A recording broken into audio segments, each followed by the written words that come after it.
항상 믿고 구매해왔던 이것이 암을 유발하는 발암물질이었다고 합니다.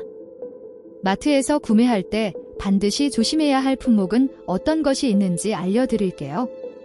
첫 번째는 카놀라유, 포도씨유입니다. 유채꽃 씨앗으로 만든 카놀라유는 여전히 부작용에 대해 큰 논란이 되고 있는 기름인데요.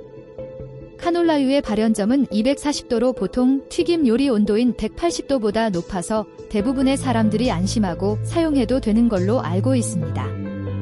그러나 온도에 따른 기름의 변화를 측정한 한 연구 결과를 잘 살펴보면 카놀라유는 발연점이 높아도 산화적인 안정성이 떨어져 온도가 높으면 높을수록 다른 기름에 비해 산패물질의 생성량이 급증하는 것으로 나타났습니다.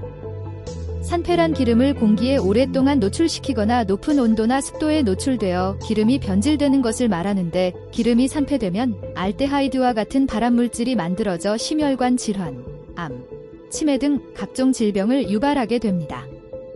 카놀라유에 이어서 포도씨유 역시 문제가 많았는데요. 트랜스 지방의 함량을 나타내는 그래프를 잘 살펴보면 포도씨유의 트랜스 지방 함량이 기본적으로 높은 데다 온도를 높이자 다른 기름에 비해 수치가 급격히 오르는 것을 확인할 수 있었습니다. 산화 안정성 역시 카놀라유와 마찬가지로 많이 떨어지는 것으로 나타났습니다. 기름에 대한 또 다른 문제는 바로 GMO인데요. GMO란 상품의 질을 높이기 위한 목적으로 생물체의 유전자를 변형한 식품인데, 현재 카놀라유의 80%, 콩기름의 90% 이상이 GMO 씨앗을 사용하고 있다고 합니다. GMO가 암을 유발하고 호르몬 교란을 일으킨다는 의견이 나오고 있는 가운데 전문가들 사이에서도 여전히 GMO에 대한 논란이 분분한데요. 따라서 굳이 산화 안정성이 떨어지거나 GMO 논란이 많은 기름을 사용하기보다는 논란이 적고 산화 안정성이 좋은 올리브유나 아보카도유를 사용하는 것이 좀 더 안전하겠습니다. 두 번째는 치즈입니다. 치즈는 고소한 맛과 쫄깃한 식감으로 요리의 품격을 한층 더 높여주는 식품인데요. 그러나 치즈 중에서도 유지방을 사용하는 일반 치즈와 달리 식물성 유지인 파유를 사용해 만들어진 모조치즈도 있다는 사실을 알고 계신가요? 성분 표시를 확인했을 때 식품 첨가물인 렌네카제인과 파유 등이 적혀 있다면 모조치즈를 사용한 것이라고 볼 수 있는데요. 모조치즈는 주원료인 파미와 함께 물을 섞어서 만드는데, 이때 기름과 물이 잘 섞이도록 유화제를 넣고 응고제 역할을 하는 렌네카제인 등을 혼합하여 진짜 치즈처럼 보이도록 만듭니다. 최근 피자 한 판에 5,000원부터 만원 하는 피자들이 많은데 대부분이 이러한 값싼 모조치즈를 사용했을 확률이 높습니다. 모조치즈는 화학물질에 민감하게 반응하여 설사 등을 유발할 수 있으며 포화지방 함량이 높아 과다 섭취하게 되면 고혈압, 고지혈증과 같은 혈관계 질환을 유발할 수 있으니 이러한 제품을 고르실 때는 반드시 성분 표시를 확인하는 것이 중요합니다. 세 번째는 옥수수 수염차입니다. 흔히 광고에서 옥수수 수염차가 얼굴에 붓기를 빼주고 사라진 V라인을 찾아준다는 내용을 보신 적이 있으실 텐데요. 실제로 옥수수 수염에는 플라보노이드, 루테올린, 클로로제닉산메이신 등의 다양한 성분이 함유되어 있어 체지방을 분해하거나 체내에 쌓인 노폐물을 배출시키는 등의 효과를 나타냅니다.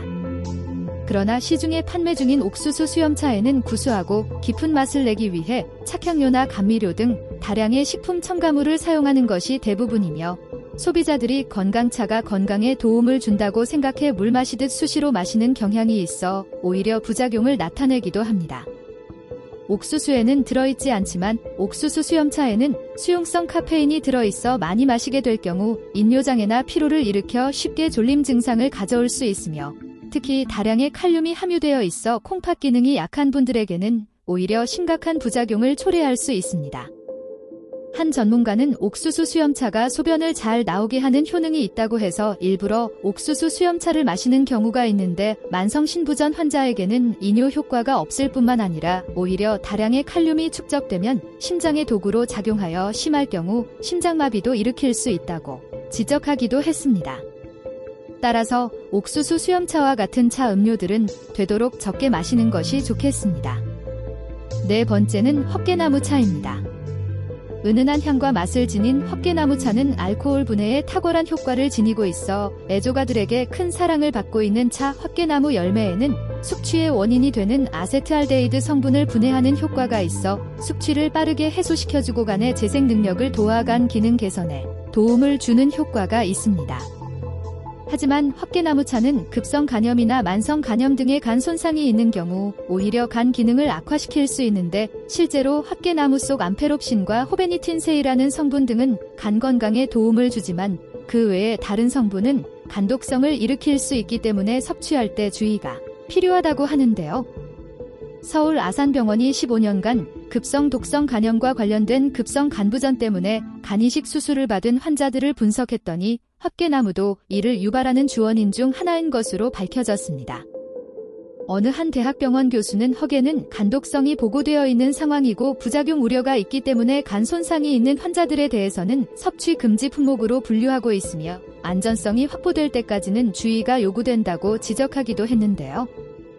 화깨나무차는 적당량을 섭취했을 때 간이 건강한 분에겐 도움이 될 수 있겠지만 그렇지 못한 분들의 경우 부작용이 나타날 수 있기 때문에 섭취할 때는 반드시 주의가 필요합니다. 5번째는 가공육입니다. 많은 분들이 고기를 대신해 햄이나 소시지, 훈제오리처럼 가공된 육류를 많이 섭취하시는데요. 하지만 이러한 가공육에는 먹음직스러운 색을 내기 위한 발색제를 비롯해 많은 양의 나트륨이 들어가고 고기를 절이거나 발효 훈제하는 과정에서 보존료나 화합물들이 첨가되기 때문에 우리의 장 건강을 크게 망가뜨립니다. 실제로 가공육은 생산 과정에서 발색제 및 보존제로 사용되는 아질산나트륨이라는 성분이 첨가되는데, 이것이 단백질 속의 아민이라는 성분과 만나면 니트로사민이라는 발암물질이 만들어지게 됩니다.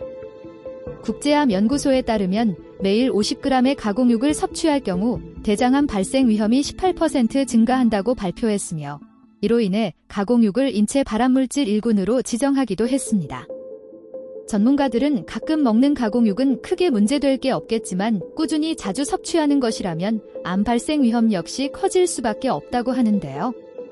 건강을 위해서라면 되도록 가공육 섭취는 피하는 것이 좋겠습니다. 6번째는 과일 주스입니다. 평소에 건강에 좋은 줄 알고 마셔왔던 과일 주스가 오히려 건강을 망치는 독이었다고 하는데요. 시중에 판매 중인 과일 주스 대부분은 생각보다 당분이 과도하게 많이 함유되어 있어 콜라나 사이다 같은 탄산음료를 마시는 거나 마찬가지인 셈이라고 합니다. 과일 자체만으로도 당분이 높은 상태인데 거기에 더 좋은 맛을 내기 위해 시럽이나 액상과당과 같은 감미료를 첨가하기 때문에 비만이나 심혈관 질환 등의 성인병 발병 위험을 더욱 높이게 됩니다. 미국 하버드대학교 공중보건대학 연구팀에 따르면 과일 주스를 매일 한 컵 이상 마시는 사람은 그렇지 않은 사람에 비해 당뇨병 발병 위험이 21% 높은 것으로 나타났는데요.